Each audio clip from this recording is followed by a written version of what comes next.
masturbating and something happens, like they call you up on stage.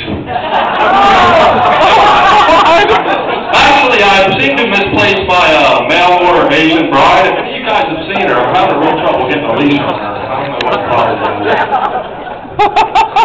Actually, to be honest with you guys, I'm really tired tonight. I don't know what it is. I think it's been carrying these big-ass ears around all day.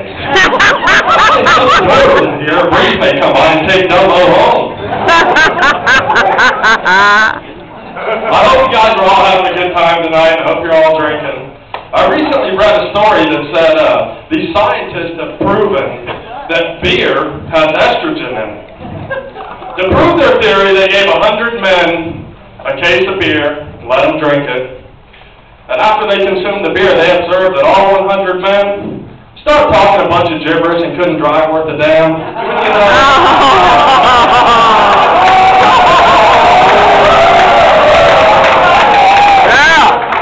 So I started college this year, but I already have a PhD. Pretty huge dick, just in case any of you guys... It doesn't matter, before I become famous anyway. Actually, I didn't even hit 4 fingers till I got to college. You know, like those college girls.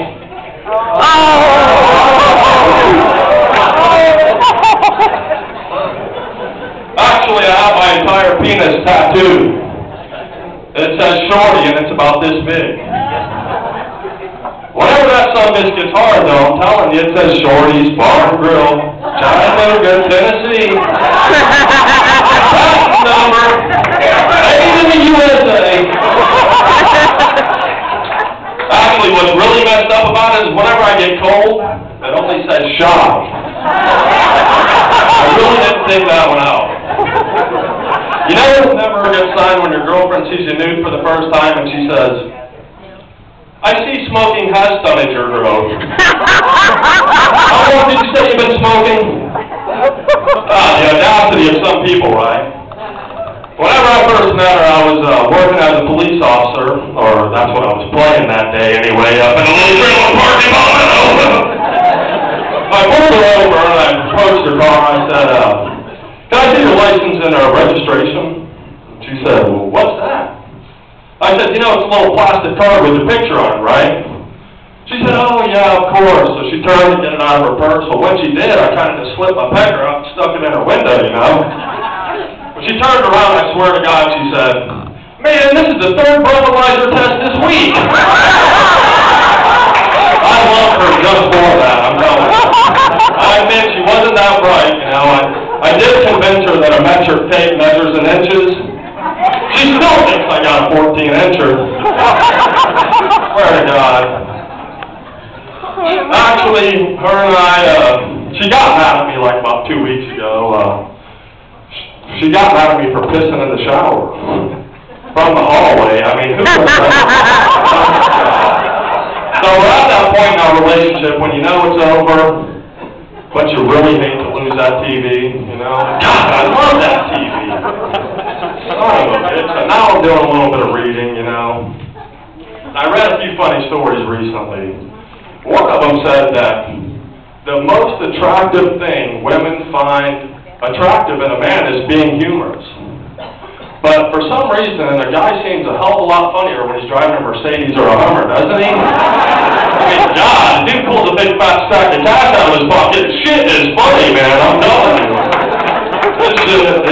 This doesn't, you know. I also read that 1 in 4 men, they suffer from premature ejaculation, but let's be honest, is it really the men that are suffering? Sorry, man, I didn't mean for it to happen to you like that. You know, men are like bank accounts, right? Without a lot of money, we don't generate any interest. I mean, I also read a little story that said men read maps better than women. I guess it's only the male mind that can see 1 inch could equal 100 miles. I don't know. I mean, I got some real funny friends, you know. My one friend, a couple years back, he got sent to prison. He'd never been in a fight. He'd never been in no kind of trouble. When he got to prison, they booked him and they put him in a room with this, big Kimbo Slice-looking motherfucker. Like the last person you want to see when you get to prison. He looks at my friend and he says, look, man, I don't know if you know how this works or not, but you got two choices. You can either be the husband or you can be the wife, but you got to be one. Well, my buddy's like, damn, I get a choice? Listen, sir, I don't want to offend you, but if I have a choice, I'm going to go ahead and be the husband. The guy looked right at my buddy and said, good, now get over here and suck your wife's dick. So now he's out of prison, right? I'm trying to teach him to be a man again. We was doing a little drinking, and we get a little wild and crazy when we're drinking. And I don't know what we was thinking, but we decided we was going to go hunting. So we get out in the woods, man, and we get lost like a son of a bitch. And I decided the only way we're going to get out of these woods is if we follow this fence. So we're following the fence, for a little while, and I see this deer. He's up ahead, and he's got his antler stuck in the fence. So I run up behind that deer, I pull my pants down, and I start fucking the shit out of him, I get done, I pull my pants up, I look back at my buddy, I said, hey man, it's your turn. That son of a bitch ran out there and stuck his head in the fence, can you believe it? I'm going to rename that story Roseback Creek, since there's no mountains out in the actor. No, I'm serious, I think I really wrote this back. I left him there, I haven't seen him in a couple weeks. If you guys see him, tell him I'm worried about him, really. I'm going to end the show with one last joke.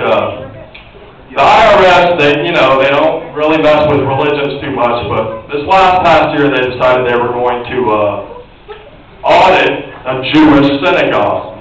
So the auditor gets there, and the rabbi meets him at the door, and the rabbi boasts the whole way back to the bookkeeping room about how they are very sufficient with their money and they never waste anything. So the bookkeeper's looking over the books for a little while, and he looks at the rabbi, and he says, well, it looks like you guys bought an awful lot of candles around here. What'd you do with all that candle wax, after the candles was burned away? And the rabbi looked at him and said, well, actually, sir, we boxed it all up, we sent it back to the people who make the candles, and they gave us a free box of candles. He was a little disappointed with that answer, so he continues to search on, and he says, well, look, man, you guys bought an awful lot of sandwiches. What'd you do with all those sandwich wrappers, And he said, actually, we saved them all up. We sent them back to the people who make the sandwiches, and they gave us a free sandwich at the end of the year. By now, that auditor is just pissed, man, and he knows he's found something that these people must throw away. So he says, he looked right at the rabbi and said, well, what do you guys do with all them foreskins? From all them circumcisions you did around this synagogue? The rabbi, gets quiet for a second, and he looks right at the guy and says, actually, we save all them up too. We put them in a box. We send them to the IRS, and once a year they send us a complete dick.